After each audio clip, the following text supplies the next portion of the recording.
All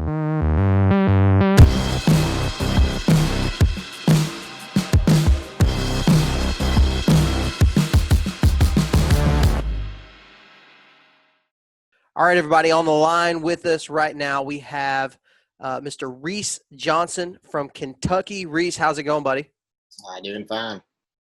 Awesome, dude. Well, it looks like there in the background, we could probably just do this podcast. You just tell the stories of each of those deer, and people probably be interested in it. Yeah. No, those are my prized possessions. As you can see, they're hanging there in the living room. Yeah. Those are each 2 deer from each of the last 2 seasons. That's awesome. Well, so I got in contact with you from a buddy of mine named Hunter Lindsay. And I think I was probably following you on Instagram before I met Hunter, but through getting to know Hunter and hunting with Hunter and, fishing and, we hang out pretty good. He lives not too far from me, and I knew that he was good buddies with you. And so that's how I started kind of really following you and watching kind of your success throughout the past couple of seasons. And it has been pretty freaking cool, man. Like, you've had a solid couple of seasons. And aside from the stuff you've actually killed, I watched the stuff that you post during when you're shed hunting. Pull up that deadhead for the people who are watching it. If you don't mind, there's a pretty gnarly deadhead that you found. See, that is insane. Did you score that? No, he's probably high 50s, low 60s. Yeah, that's a cool looking deer. But so I've watched all that kind of stuff, and so when I reached out to you the other day, asked you if you wanted to come on the podcast, we talked about. I was like, tell me one thing that you are that you feel like makes you a better deer hunter, and you said that is just being driven. And so I want to talk about that, break down the way that you hunt and the style, the way that you scout from the end of season until now. But first, before we get into that, just tell us a little bit about yourself. What do you do for a living, where you live, and kind of how you got started being a hardcore whitetail hunter? Sure. So I live in Paducah, Kentucky, on the western portion of the state. Been here for 14, 15 years now. We've traveled, bounced around a lot with my dad's job as I was younger. I've lived in Georgia, Mississippi, Arkansas, Missouri, several different states. We finally ended here in 05 or 06, and we've been here ever since. So really like this part of the world after doing that. My dad manages National Wildlife Refuge, and so he went to Mississippi State, got a wildlife biology degree from the deer guys down there, and so growing up doing that, it's been just all in all the time. Wildlife in general, wood storks, alligators, sea turtles, migratory songbirds, you name it. I've been around it, seen it, done it. And so I enjoyed every second of that. And that's kind of where my passion and love for the outdoors comes from. And then as far as the whitetail hunting goes, my dad was big into it. He had me literally tied to him in a safety harness, packing me up a tree at age 4, setting the lock on. And I remember that vividly. And so, but the other thing is, I've had literally a walking deer encyclopedia right next to me my entire life. So having that handy has gotten me started earlier than most and gotten me further. So that's kind of where it started. And then I feel like I've been able to take it to the next level after, working off of his success and his trials and learning and so on from there. And now I'm kind of out doing my own. And it's been a really good run these last few years now that I've kind of gotten out of school, established, working, doing that sort of thing. Yeah, and so you do a lot of like land realty, like selling different pieces of property. So I'm a licensed real estate broker in Kentucky and Tennessee. Tennessee should be any day now. I'm waiting on them to put those papers through. But that's what I do full time. Houses, commercial, hunting farms is my specialty, recreational ground. That's what I know about. That's what I dealt with my entire life. And so that's what I know about. And I tell you what, I absolutely love that job. There's nothing else I don't really think I'd rather be doing. Just because I'm outside all day if I want to be. I can go hunting if I want to be. Now, it comes with its own challenges, and I've got to deal with people and, a lot of other outside things that make it tough. But I do thoroughly enjoy it. That gives me a pretty flexible schedule to do what I want to do, and that is my favorite part. So that's how I'm. One Yeah. reason I'm out in the woods so much. Yeah. So tell me this. That seems like a dream for a lot of people to be able to basically be in the woods and you're looking at different properties and I mean, really, for a hunting farm, you're really scouting pieces of property, I would imagine, to be able to kind of put a price tag on certain pieces of land. Would you say that that has helped you kind of develop a, a list of strategies, I guess, for how you hunt? Would you say that your job has helped you in that? I would say a little bit, not a ton, but I do definitely get to see a lot of different pieces. I get to see what get to see how they're set up from different various owners. Sometimes you can tell they're more serious than others. Sometimes they're, I mean, they are, manicured well, and you can kind of see and work off that. You can talk to this landowner. Then you take potential buyers out there, and then you get to walk, especially if they're serious, you get to walk them over 100, 200, 300 acres, and then, they're, if you're going to buy and invest that kind of money, you're going to want to see every square inch of that place. So you're going to walk it, and we're going to see it together, and we're going to look for sound, we're going to look for rub, we're going to look for scrapes, see if we can pick up any sheds, whatever. I mean, we're going to be doing all that sort of stuff. So it is neat. It is a dream job, and being able to make that work. The flip side to it, the downside is that this is a commission-only gig. So if you're not selling, you're not getting paid. If you're not working, you're not getting paid. And so there's no guaranteed, no direct deposit every 2 weeks. And so that it's a very tough go, and it's not for everybody. But if you can stay at it and you're driven and you work hard, and it came very naturally for me just because being around a wildlife manager all the time, that stuff was just ingrained and it came easy. And then I've been able to expand on that and turn it into a business. And I love every single day of it. So when you take on a new property or you list a new property for sale, has there ever been properties that have come up where they didn't sell and you actually got to hunt it that year? Not as often as people would think. Yeah. I've never, just due to, I could probably maybe try to do that more often, but I really feel like it's a conflict of interest, and I just do my best to not take advantage of folks in that kind of way. I'd rather just have their business and be, take a reference or referral from them and do a good job. Sure. And then either, I have had folks say, hey, I would like to lease it out or this, that, and the other. And then I gladly pass that along to other folks so that I know or something. But that's rare. It doesn't happen as often as you think. And truthfully, when it comes to running trail cameras or doing that on a property, if you're doing your job as an agent, somebody calls and says, hey, I want to sell that farm. Well, your job is to get it sold as fast as possible for the most money.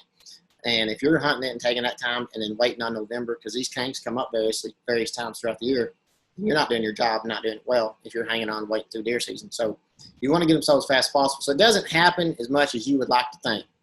Yeah.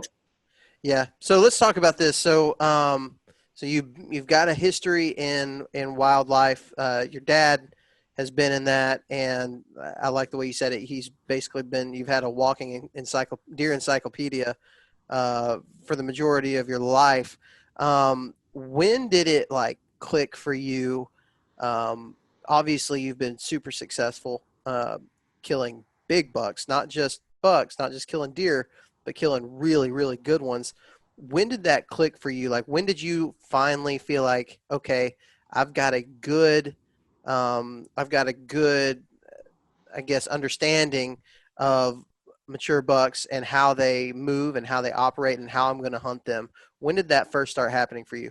It's definitely been within the last 2 years. And a part of that's become, when I was younger, I was pretty much doing what Dad said and how we needed to do it, which understandably so. When you got a 14, 15, 16-year-old running around, you pretty much just tell him to sit still, don't move, and don't mess anything up because we're all hunting here and hunting together, whatever. And so the last couple of years, I finally I got out of college, which I played ball for 4 years, so that kept me running, which I got married and had kids. So that until we kind of got settled in. And the last 2 years is when life has finally kind of stabled out for me. We haven't moved. We got settled with jobs and kids, and we know everything kind of. So it's really the last 2 years I've been able to start taking off, taking trips, doing some things like that. And it's been awesome. I've tagged 5 in the last 2 seasons.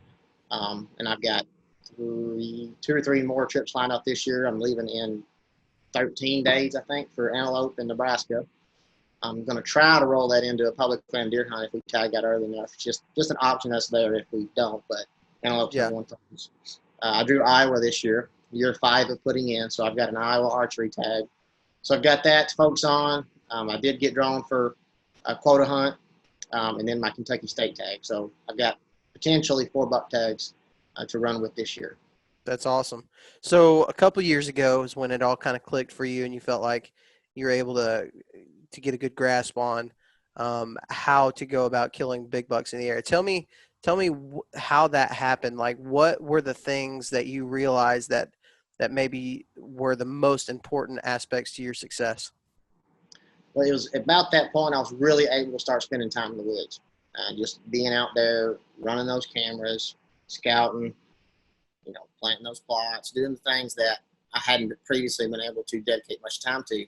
The 4 years in college, I was gone at school 6 hours from home, and I would only come home on Thanksgiving and Christmas. So my falls were basically shot, and I get to hunt for a few days on Thanksgiving break and a few days on Christmas break. So it really didn't work out. And then once I got established in real estate, I was able to kind of really work for myself the way I wanted to. I was able to take that time, grow on it, and so it just being able to put in more time, do that homework, research, plan, prep, which I've been doing all summer and winter now because it's the one thing that gets me going. It's just big deer. I just can't. That's just the one thing that just gets me excited. I mean, there's nothing else left. Ball's done, everything's like that. So here we are, and this is my number one focus. Yeah, yeah.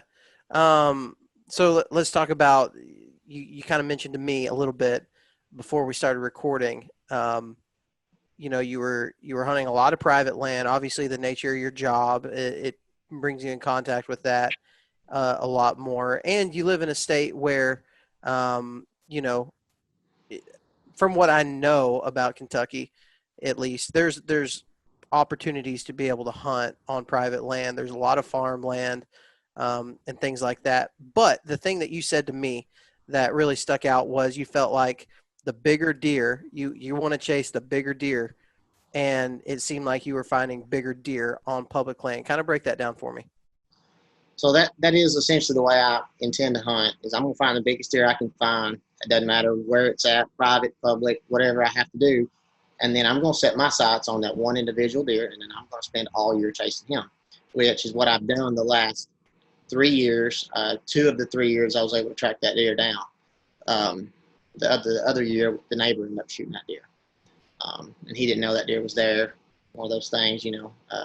But I had like 3 or 4 encounters with him with a bow, and just couldn't get him in range. But it was a very neat story. That was a deer that we had 3, 4. He was, 2, 3, and 4. He was 4 years old. He scored 163. So they ended up shooting him during gun season. But I had all those encounters. I put in a lot of time chasing that deer. There were some wild stories that went with that. It just didn't go in my favor. The deer behind me, was the deer that was also there last year. I didn't feel like I could kill him last year, and I was also targeting that other deer. And so this past season, he was 5, and he started showing up, and I truly think he became the dominant buck, started spending more time on our farm. And, the camera said he had been there 4 or 5 times in the last 10 days, right during the peak of the rut, and I had not been hunting that deer. I'd been hunting a different deer because I thought the other deer was more killable. He was also mature. He was very neat. He had like 8 or 10 inch brow tines, but wouldn't have scored worth anything. So I had been chasing that deer, had multiple encounters, because I really didn't think I could get this deer based off previous history. The year before, he had been there. He was a summer deer on us. Summer. He came back November 2nd, as they say they do, coming back check for doe during in their summer range, and he's gone. November 2nd was it, nothing. And he shows back up in July, and he's even bigger. Here we go again. Anyways, in November, after not giving it any thought, thinking I'm wasting my time, I go in there and check it, and he's on that camera the whole first week of November, and I'm thinking, why was I not here? So I went in there, and right after that, as soon as I could get back up there and hunted him, and on the second hunt, he came out chasing a doe. And so I was able to tag him last year. He was a 5-year-old, which is, I guess it would be second. It's probably my biggest Kentucky deer. But that deer meant a lot to me just from the history chasing him. And so that's kind of, but yeah, I'm going to target the biggest deer I can find. Sometimes it's on public, sometimes it's on private, and it goes back and forth. I've got cameras everywhere. I'm running about 70 cameras right now total. So just and they're scattered. I've got half and half. So I've got permission farms. We've got leases. We bought our first small farm this April.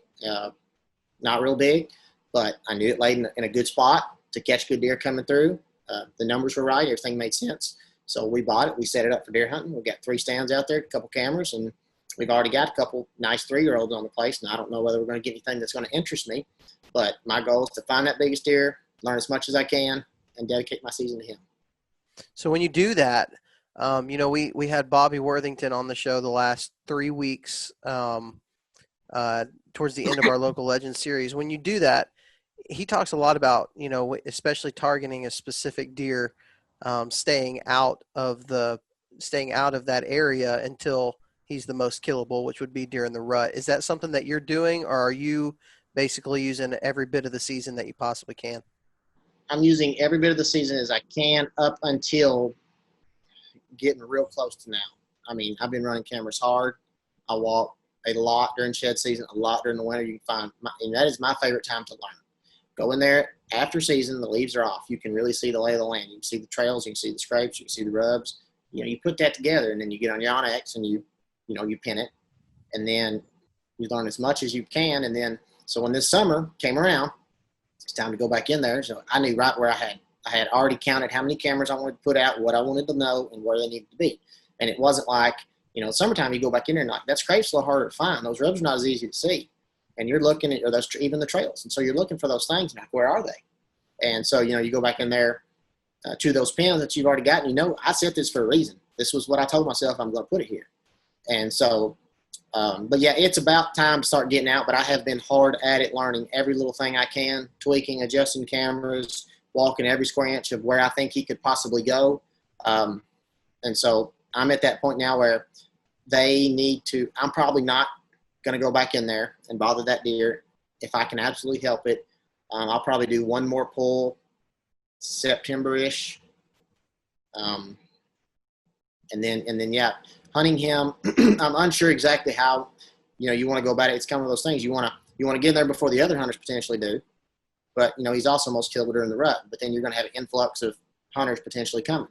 And so you kind of got to weigh those things and balance that out. And so I'm probably going to sit around and check those cameras sparingly as much as I can control myself, and then look for those right weather fronts for those spots I have already pinned and in my head. And then if I feel like I can make a move in September, which I guarantee you I will try to chase that deer early, and if I bump him, I'm okay with that. It's one of those things. Yeah. If I tried, then I can sit back, stay out 2-3 weeks, wait for the next front, or hold off to the rut entirely. Yeah. Yeah. So, that's been one of the things that I've been kind of going back and forth with, especially doing most of my hunting on public land, and listening to a lot of the feedback that we got from those episodes from people talking about, well, I can't do that. I can't stay out of there until the rut in my area because somebody else is going to go in there. So I feel like I've got to be aggressive as soon as I possibly can. And I understand that. And I think a lot of people understand that. I don't think anybody's, really like saying, no, that's stupid. But it also, for me, like I have a lot of areas that I can go into, and I know 100% that nobody is going to be back up in there by walking. If somebody goes in there, it's going to have to be with a boat. And I see very few people doing that. So I can feel pretty confident that I can go in to an area and not pressure the deer in that area. And so I'll save those spots. In my opinion, you have to wait. If you know and you've scouted and you've done the research and you can get in there on that deer earlier than the rut, then you should be in there. You should be aggressive. I think most deer hunters are too timid, truthfully. And I can even talk myself out of doing things more often than not. But I would rather go down, giving it every chance I got, and every chance I could go, smart, but still getting there as much as possible to hunt that deer, rather than waiting on him to get in the rut, pick up with a doe, and be 2 miles away, and somebody who never even knew the deer was there, shoots him. And that's just the nature of the game. So I would take my chances, especially, you put in all this work to figure out where he's bed and run these cameras, whatnot. If the time is right, the wind is right, weather's right, go. Get in there and be aggressive. Be it September, October, whenever you can. Yeah, and you have the ability, a pretty cool opportunity there where you live in Kentucky, where you can actually hunt him that early season when he's on a summer pattern in a lot of places, uh, because the season opens up earlier before the velvet shed, and that's a pretty cool opportunity. Is that something for you that you have found valuable, or do you just not really even pay I much attention to the velvet hunt? personally, I don't pay much attention to it. Um, I've always said that if I had a giant that was on a pattern, I'd consider hunting in velvet, but that would pretty much be it. And most of the farms, just the way it happens to be between the permission, the lease, whatever we have ability to hunt, they don't set up well for summer. They don't have summer crop patterns, whatnot. Not your typical what you see on TV, corner of a bean field with a corn pile hidden in the beans and velvet buck walks out. That just doesn't happen as often as people would like to think. I mean, I know that's what Kentucky's known for, but that is just not what you. Plus, the good and the bad about Kentucky is you get one buck tag, and I just would rather wait till it feels like deer season, honestly, than being out there September 1st, 2nd, 5th, whatever it's going to be. Yeah, that makes a whole lot of sense. I mean, some people I've met a lot of people who are like, I really don't care about shoot one in velvet. It doesn't get me going. I've met a lot of people like that, and I can understand that. I mean, here in Alabama, we have a pretty liberal um, tags. Like we can kill 3 bucks, and so if I wanted to shoot one on opening day in October, I still got 2 more buck tags left that I can wait. Like for you, that's just not necessarily the case. Like you may not reach your full potential unless you've got the target buck that you're going after that like he's going to be right here. He's doing it every single day, and I know I can kill him on Yeah, opening if I have day. an opportunity, I'm staying out. It doesn't matter, and that's just, velvet, no velvet, whatever. If it's not right, I'm not going in there. But it's just one of those things. At that point, you can start thinking about it. Okay, can I go in? Was there rain? Was the front? Whatnot? Can I make a move or not? But you just have a longer opportunity to do it. But yeah, if I feel that buck tag, then it becomes like, even if I shoot a buck in October, it's like, well, I can't sit here in the rut and not do anything. I'll go crazy. So then it becomes, I've got to, okay, what buddies can I bum a hunt off of, or what states can I round up a quick public land trip to, and all that kind of good stuff. So that's what that becomes. So having a 1 buck state limit is it's good and bad both. So when you come to targeting a specific deer, is there a time of the year for you that's been the most productive? Summer. I Um, mean, I mean, I mean, killing it, like actually killing him, like a I mean, time, a as time long of the year when you've gone in. I'll say no because my dates have varied. I mean, if you really look at it, last year I killed three deer: November 4th, November 16th, and November 22nd. The year before it was one in December, one was the second day of gun season. So there's really nothing I could say as specific dates other than just looking for that right opportunity to go in there. But my big thing is learning as much as you can, figuring out. Even if I said learning in summer, but you also have to remember that deer is likely to shift as fall and winter range, and so even if you can locate that deer now, you got to be thinking, all right, where's this deer going to go? And the thing about it is, people are too timid to get in there and walk and to learn. And right now, so if my target buck is here, and I know he's here right now, well, he's probably not going to be there in October, but where could he go? Hmm. So you drop that pin, you draw yourself a 3 mile radius, and you start walking, and you start looking for that old sign for that big rub for that it's if those loaded acorn trees or those beds, you figure out where that deer's going to go, that coverage is going to be when things change, and that's how you stay ahead of the game, and then you make a move on it later based off of you know So you said like basically a 3 mile radius. Is that kind of like an average that you've seen Um, personally? safely, I would want to walk if I know a big buck's living in a specific spot, and not everybody can do that on private. If a deer's living, for example, the deer that I killed last year, he would only frequent one plot and one camera, which limited my ability to hunt him. The previous 2 deer, the one I killed and the one I didn't kill that the neighbor shot, those deer were core deer that would frequent 4, 5, 6 cameras, and I just would have to pick, and then it would eat me up because I'd be one day I check the camera or I'd hunt this stand, I check the camera, and he was at the other plot or he was at the other, and you just and it'll wear you down when you're playing like that. But that particular deer, he was on private. I was limited. I had one stand, one camera. That was it, set up just for him. And it just happened to work out that time that when that camera said he had been there that often, and my access was good, my wind was good. I knew it. I went there and was prepared to hunt him as long as I had that wind as much as possible, because he was starting to frequent that area for that time frame. Now those patterns are going to shift, but that first, it was November like 10th through 17th or something, because I killed him on the 16th, or it ended the 16th, but he was from November 7th to November 16th. He was in there hard, which he hadn't done the previous year, but that's what I was able to learn from that. And then I was in there as soon as I figured it out, and then I was able to capitalize.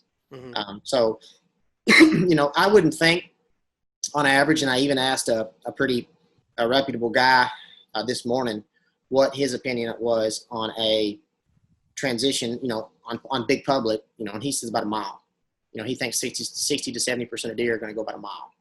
Some are going to go farther. But I want to know what everything looks like within a 3 mile. I'm going to find, and this is just assuming I don't know anything, I want to find that best potential spot and anticipate that he's going to go there or could go there. And who knows, he might stay there. There are deer that summer and winter in the same spot. And then there are deer that, I forget who it was, but who talking about have the winter and the summer ranges being 5 and 10 miles apart.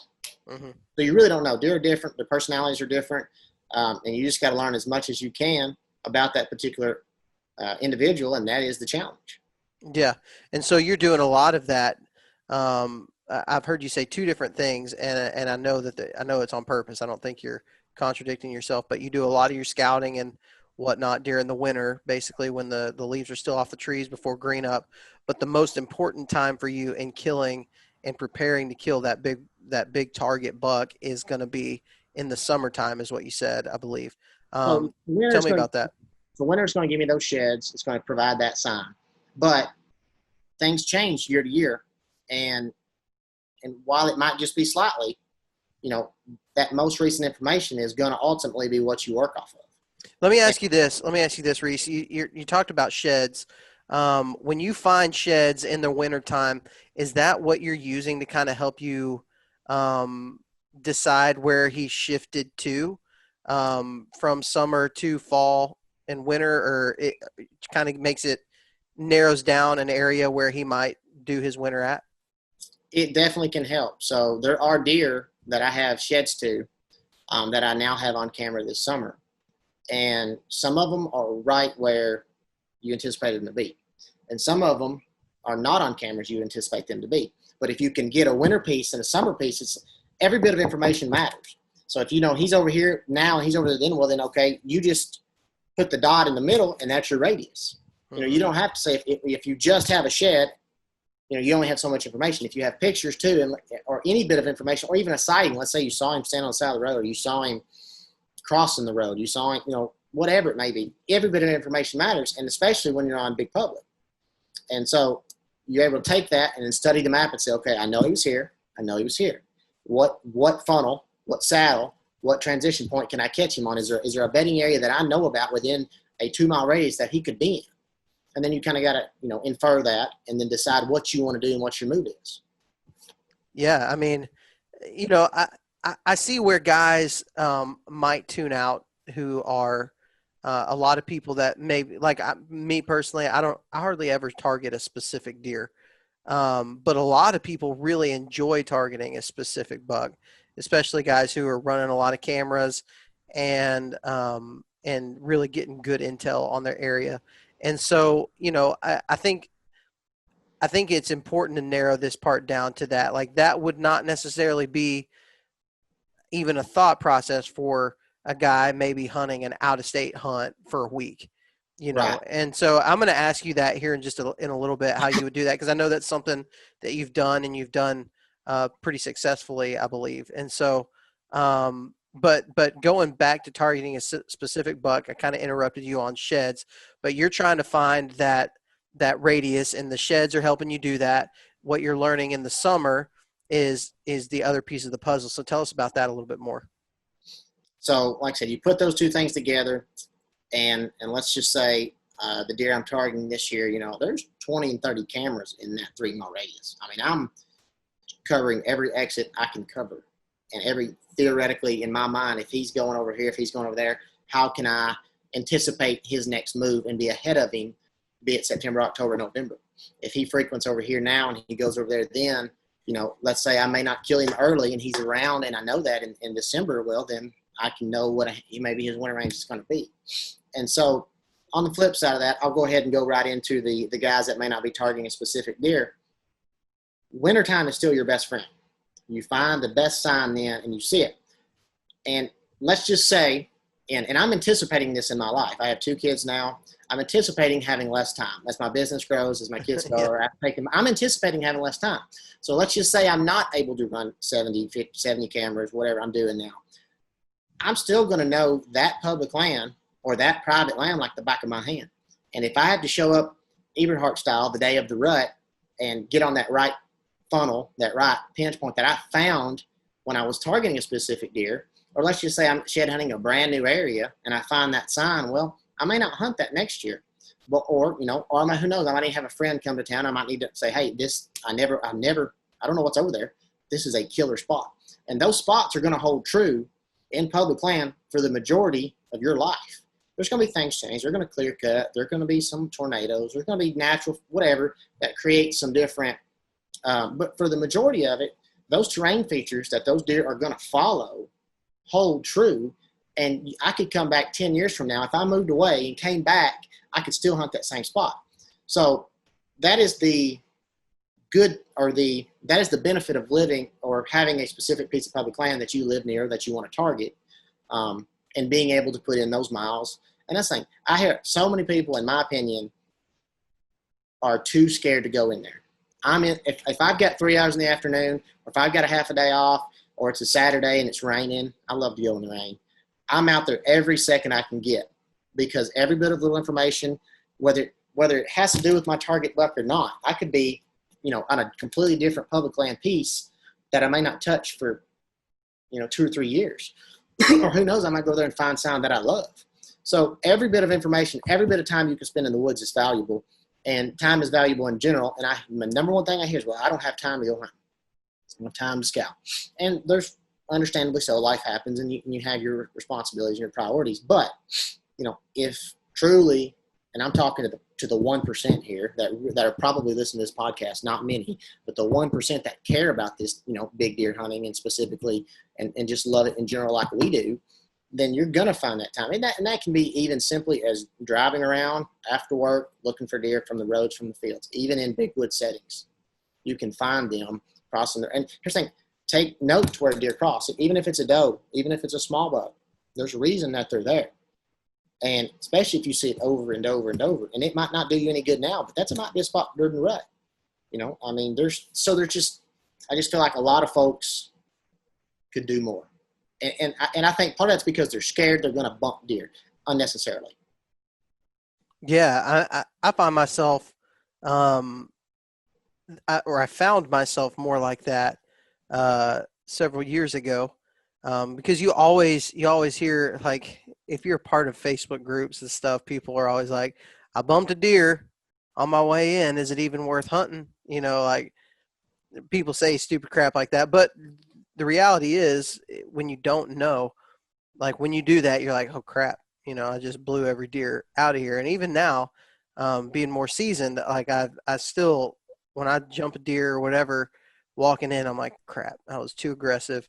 But Andy May talks about, that's how he learned how aggressive he can actually be, is by pushing the envelope a little bit and bumping a lot of deer. And that eventually teaches you, okay, my goal is not to bump these deer. My goal is to be as aggressive as I can without bumping deer.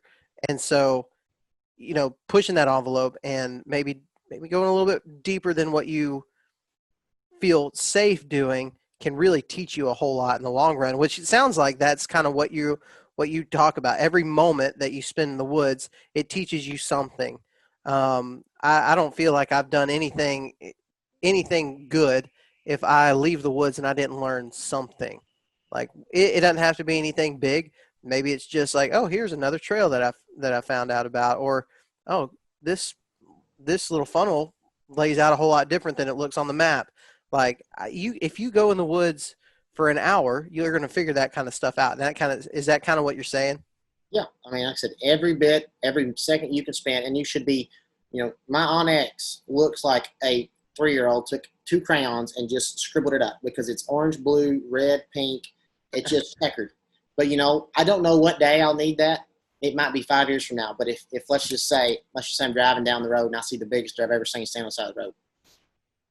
If I've walked that area, no sign or sign. Well, guess what? I've got okay. Well, I know there was a scrape here. There was a trail there, and I know this train. I've walked it maybe just once, and that's it. Because they're going to move. They move a lot, and so that happens. And private limits you. And I know a lot of these guys are probably public land hunters, and so when you can move on public, and the deer know that too. And that's the thing. You can stay out of there. And I know you were even talking about earlier your spots that you feel like nobody pressures, but there's so much random phenomenon between bicycles and squirrel hunters and Coyotes, coyotes. People take there's like you could stay out for a week and there might have been 3 people and they're just doing not hunting at all. Yeah. But they get used to that. They know those things. Yeah. And so the other thing I've learned is I think a lot of folks are overlooking deer in general. Mm-hmm. There are deer, and I know Infalt talks about this a lot, but there are deer very close to highways and very close to roads and parking lots. And it is unbelievable the deer beds I have found just simply overlooking the road because there's only so many access points, and they know that you're going to come in there by vehicle. They know that. They do not anticipate somebody parking and walking half a mile and then diving in and hunting 200 yards from the road. They anticipate you parking and then going in. And so that's another thing. I've got some cameras very close to roads that have been very productive, but they're not all of them, but it's on those right terrain features. Mm-hmm.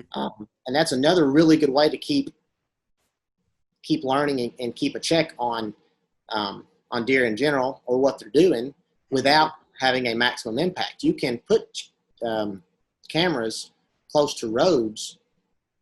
People, and that's another thing.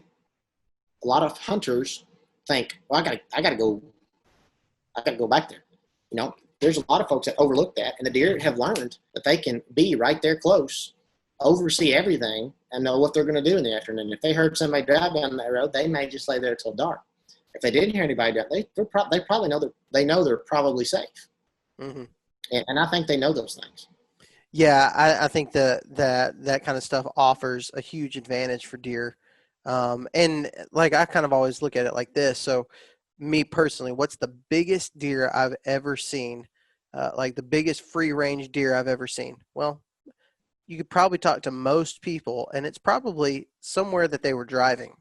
They probably saw it off the side of the road somewhere, not while they were hunting. Otherwise, it would be more than likely for a lot of people, it'd be the biggest deer they ever killed. But the biggest deer that people have ever seen in their life, you could ask a lot of guys, and it's going to be, oh, I was driving to whatever, and I saw it in a field off the side of the road, which basically proves that point that, they're used to this stuff. They're used. You got the Seek One guys that are hunting in urban Atlanta.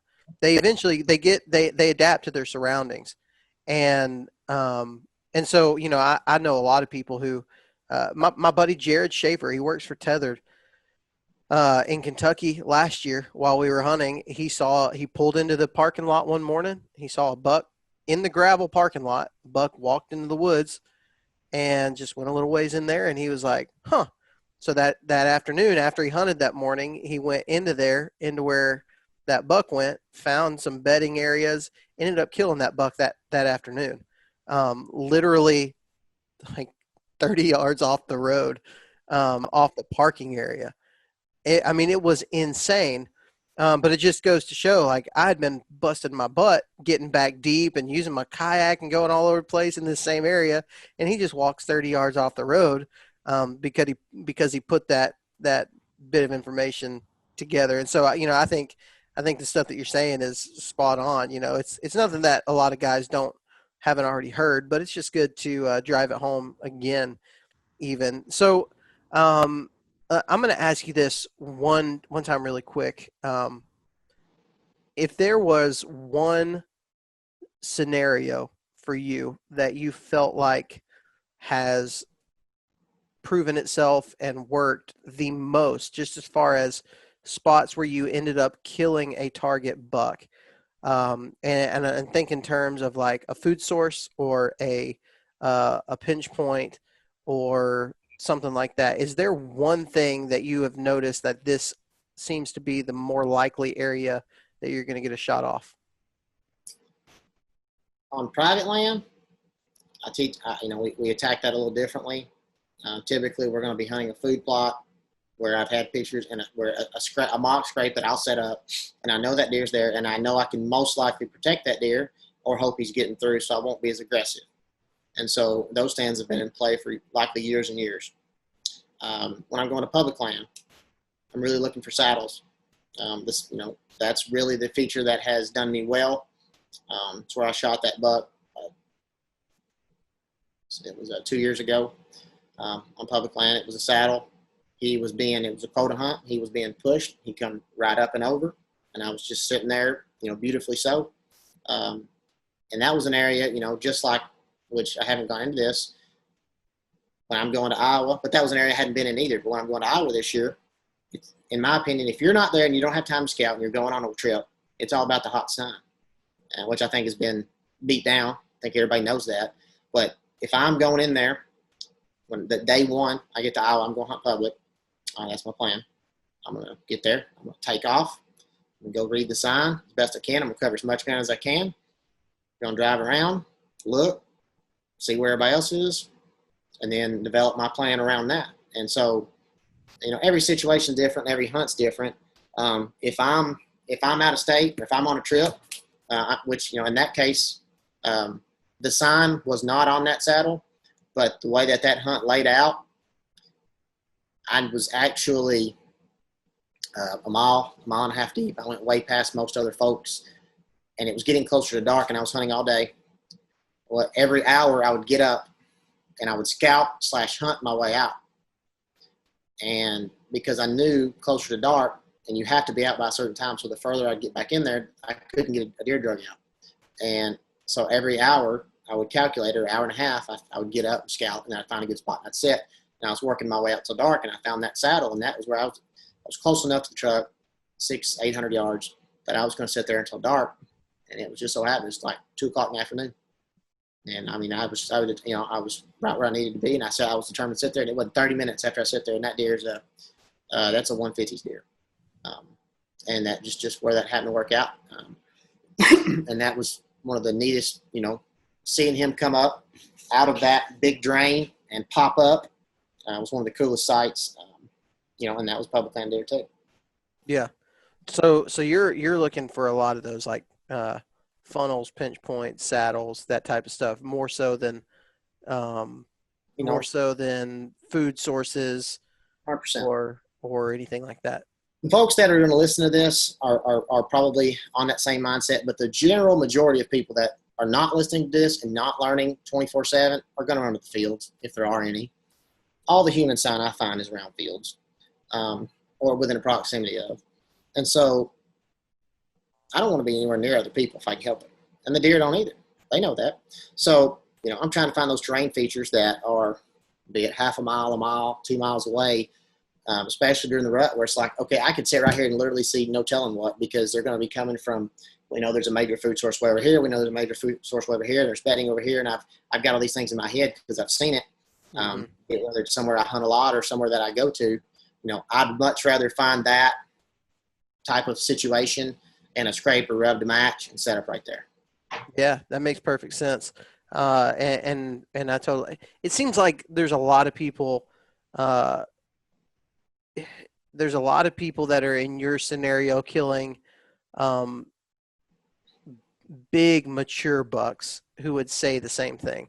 Now, a lot of people who kill bucks, maybe not the quality that you're talking about, or some of the more recent guests that we've had, maybe not that type quality, but I'm putting together that this is the pretty much the standard.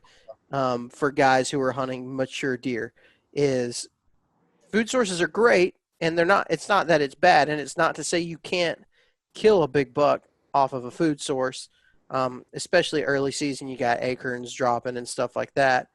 Um, that doesn't mean that, but it seems like consistently these terrain features seem to be the ones that guys are really going in and tearing it up. Um, That's what I'm going to target, and those better ones are, and I've got same thing goes for my cameras. You put them in there, you let them soak, and I know guys that do it leave them for a year, for 6 months, and sometimes you get busy in the season and you check it later or whatnot, and that's exactly what I'm seeking out.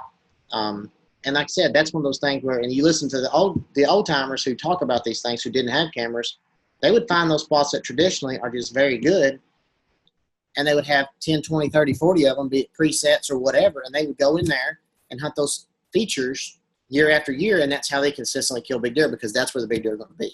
yeah, that makes perfect sense, man. Well, dude, like I feel like we just started talking, but we've covered a ton of information right here. I feel like talking about just how you scout, how you target, how you would even so much as how you would break down a piece that maybe you're not targeting a specific deer, but how you would go about hunting that in the first place. So, Reese, before we go, can you tell us one thing? If you could tell somebody this is how you can right now go out and do this and be more successful, one thing that they could do, what would that be? Go outside, just go out there, walk it, learn every square inch of it, write everything down, whether you do it, whether you have a physical map or you have something like OnX, mark everything, mark every scrape you find, every trail you find, side hill, saddle, creek crossing, whatever it is, whatever's going to limit those deer, which, going back to, Bobby Worthington, I believe, was one talking about making those funnels out of, whatever you could find, which I've done many times for my cameras. Never thought to do it for a place I was actually hunting until I heard him say that. It was like, light bulb, I should have known that. Yeah. So that's why you listen to these things. That's why you learn from folks. So, it's one of those things. Get out there, learn it, and write down everything you can. Note it. Don't forget it. And do it in the winter when you can see. It's so much more obvious, especially to somebody that doesn't spend a lot of time out there. You go out there in the summertime with screen. It's a lot harder. And it really takes some experiences to know what you're looking for in the summertime. And it can still be done, but it's just harder. And then those deer are going to transition. If they're there in the winter, they're likely there in the fall. So go out there in the late winter if you can help it. I feel like so few people get out there then. I literally have I do not believe it's an exaggeration when I tell you I've walked 500 miles on public land since February. I have not encountered a single person. Shed hunting, scouting, past vehicles, never walked up on a single person in the woods. And that should tell you right there that a lot of folks just aren't willing to do it until October or November. And those folks are going to be in it for luck, not persistence. Yeah, that's good stuff. That's good stuff, man. Well, tell us where we can find more about you. I know you got a pretty hefty Instagram following. Tell us about that. Yeah, you can call me Reese Johnson 7 on Instagram. I've got a Facebook page for my real estate. It's a Facebook.com/Reese Johnson Land. You can find me there, and then Twitter's also Reese Johnson 7. I try to stay active just to post properties, which, like I said, I'll be happy to help if anybody's looking for the private land aspect of this. Managing deer, putting together food plots of properties. That is what I do full time, and that is what I know plenty about. Also, I kind of went in on public just because that's more what this audience tends to. But if somebody's looking to buy their dream farm in a state like Kentucky, feel free to reach out. I'll be happy to help anybody. Awesome, man. Well, dude, I appreciate it. Thanks for coming on. No problem. Thank you.